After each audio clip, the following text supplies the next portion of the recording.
Hello. Um, I would ask you to excuse me if I repeat anything I said in the previous video. But there is a lot of issues that I have been really reflecting on in recent days since the Manchester attack. And I feel these are issues that are incredibly important. One of the worst things about the Manchester attack is the age of so many of the victims. A lot of teenage girls among the injured and dead. Which would make it the worst such attack in Britain actually since the Dunblane massacre in 1996, when a gun fanatic went into a school in Scotland and shot dead 16 people, 16 students and their teacher. That was an incident that really shocked the nation. Um, the Manchester atrocity has shocked the nation, but there's also an aspect of not huge surprise. It was only last year, in fact, that there was a high-profile terror drill in Manchester, which was criticised by some quarters, but in retrospect seems to have been timely. Um, I I think that there is a lot of things as a society that we are really being distracted by, and that's the angle I want to take with this video. I don't want to focus so much on some of the practical things around this particular case, for example, Abedi's background and that sort of thing. It's very important, of course, but I wanted to talk really about the wider issues going beyond Manchester. Um, I want to talk about what I really believe is widespread dishonesty. It's sort of a collective cultural knee jerk reaction of virtue signaling. I think it is extremely important to differentiate between people who criticize a religion and people who hate religious practitioners. And I fear that we are blurring the lines. So, to a certain type of mindset, to people who live their life through the altar of political correctness and multiculturalism and trying to constantly virtue signal on what they believe to be moral high ground, to these people, I find it incredibly difficult to sort of to get through to them. And I'm not suggesting I know everything. Not for a second. I think with the nature of terrorism, none of us can really.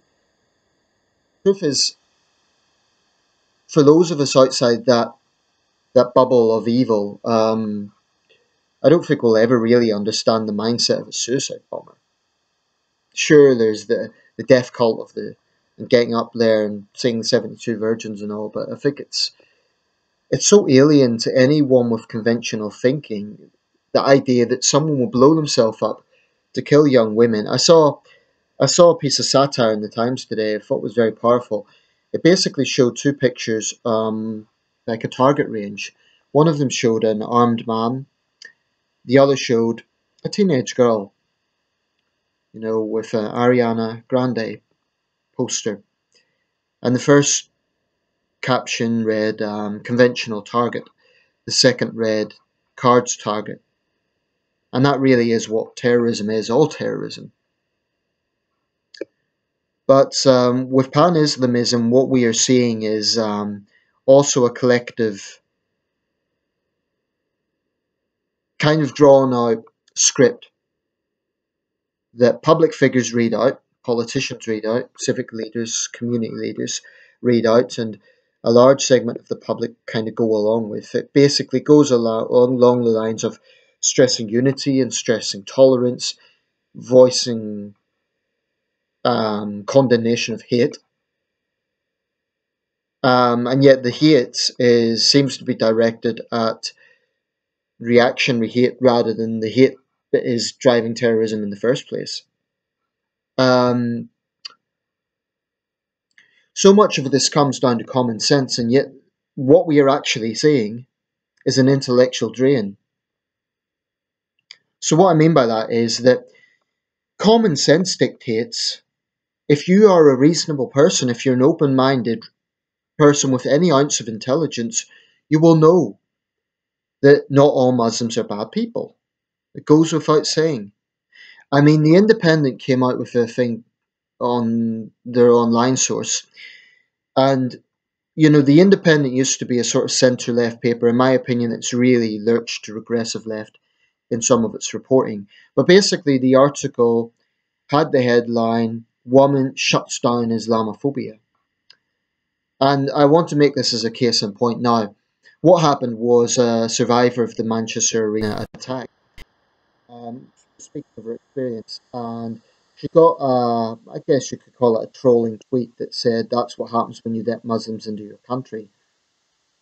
Don't know what country he was coming from that apparently has no Muslims, but that's anyway. It was clearly, a crude and ignorant comment. But she replied that a taxi driver picked us up. He was a Muslim and he showed complete kindness. And that's true. There were a lot of taxi drivers who waived their fares, and some of them were from a Muslim background and they were showing human decency, kindness. But to the vast majority of people who know this, I sort of wonder, why is the Independent choosing to make that a story? Because the very same paper comes from a school of thought that if you question Islam in any way, then you're a horrible bigot. And to be quite honest, I am more scared of this crushing of dissenting views when it comes to this debate than I am of terrorism itself.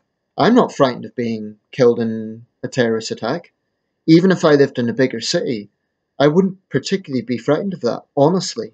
And that's not bravado, I really wouldn't, because proportionally speaking, it's still extremely unlikely that you would die in a terrorist attack, although it is a problem that has been elevated in recent years. But in terms of the actual risk factor, I'm not scared. But I am very, very uneasy, frustrated, and scared of the intellectual drain that we are having with this.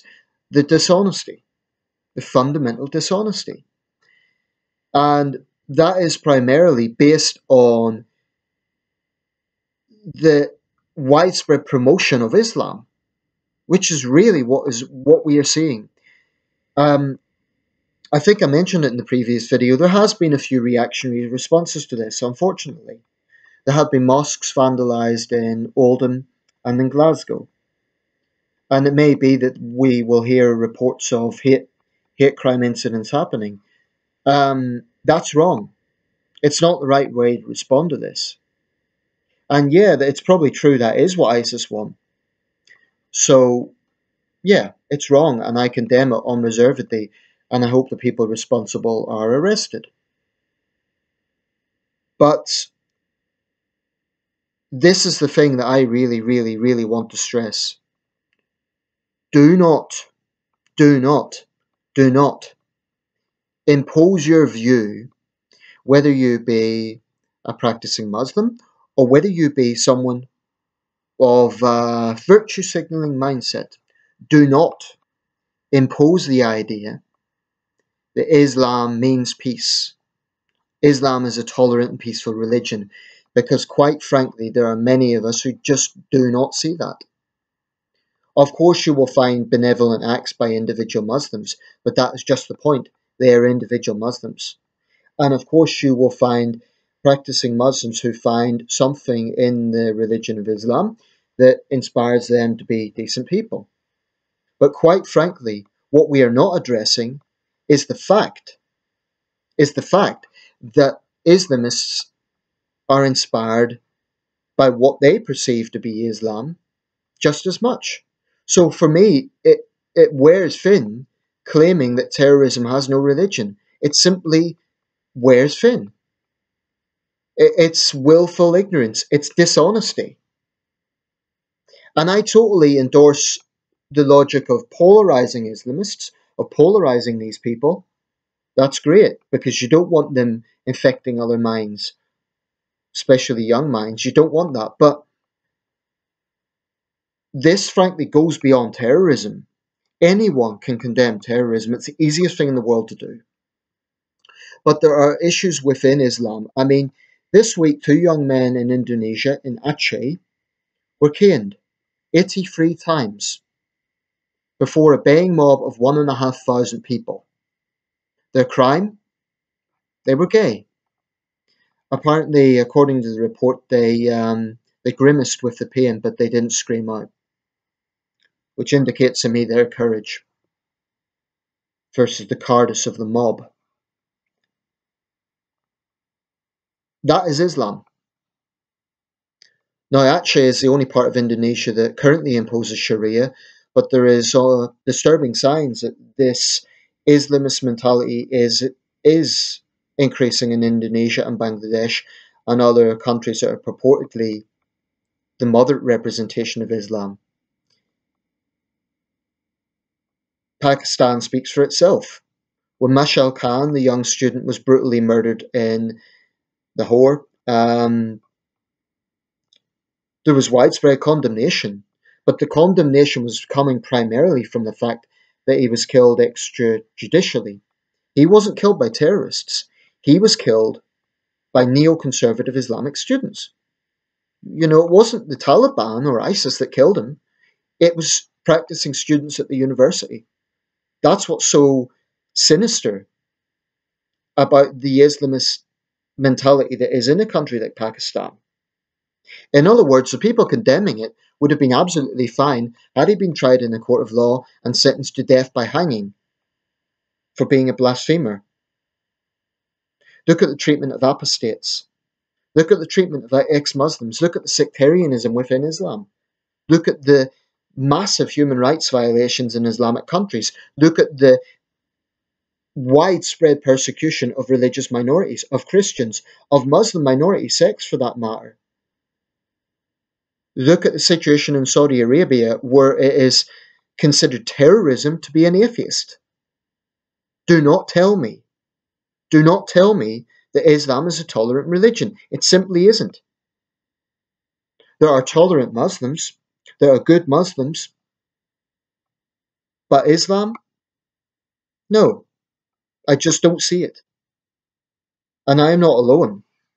But unfortunately, in Western society, we have sacrificed to this altar of multiculturalism, an altar of political correctness, that it's now got to the stage where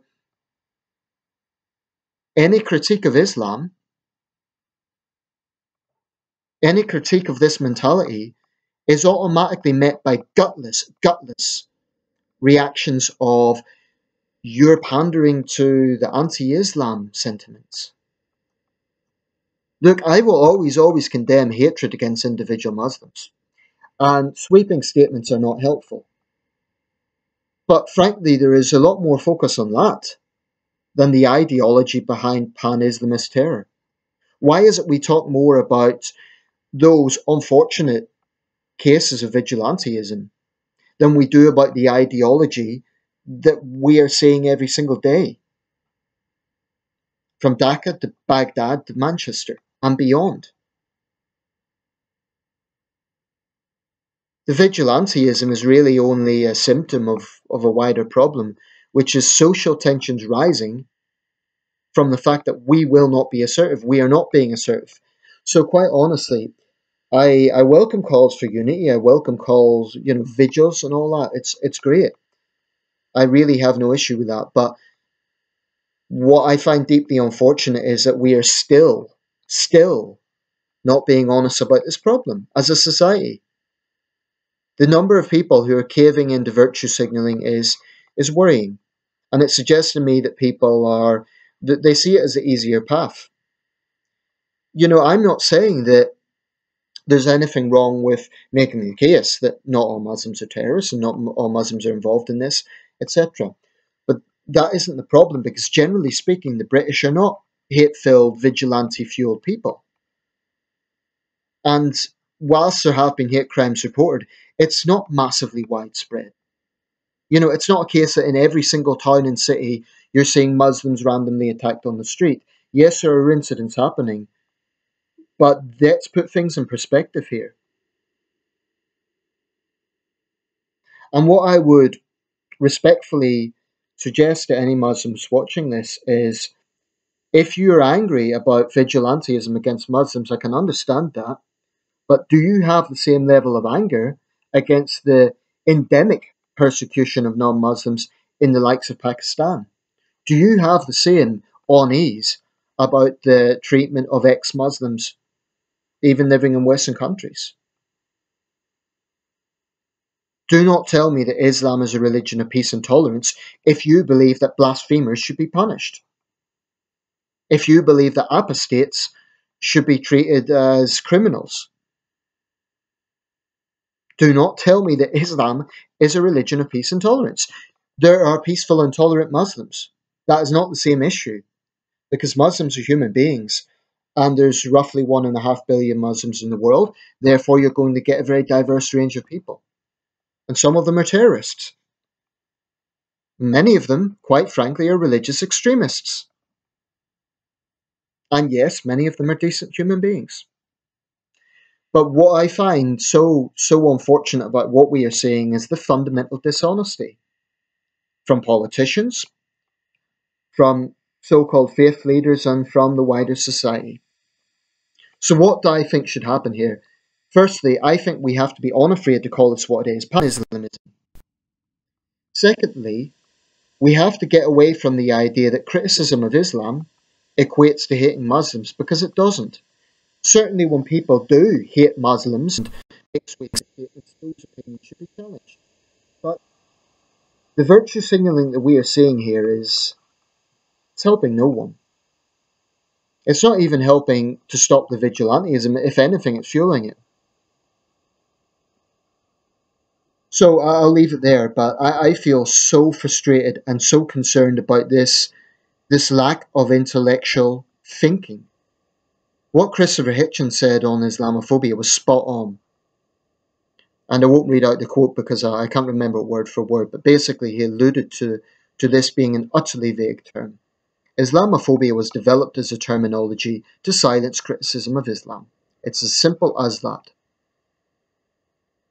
I'll leave it here because I've spoken for a while now, but I would simply ask you to consider what I am saying. You don't have to agree with me, but just consider that these things need to be discussed.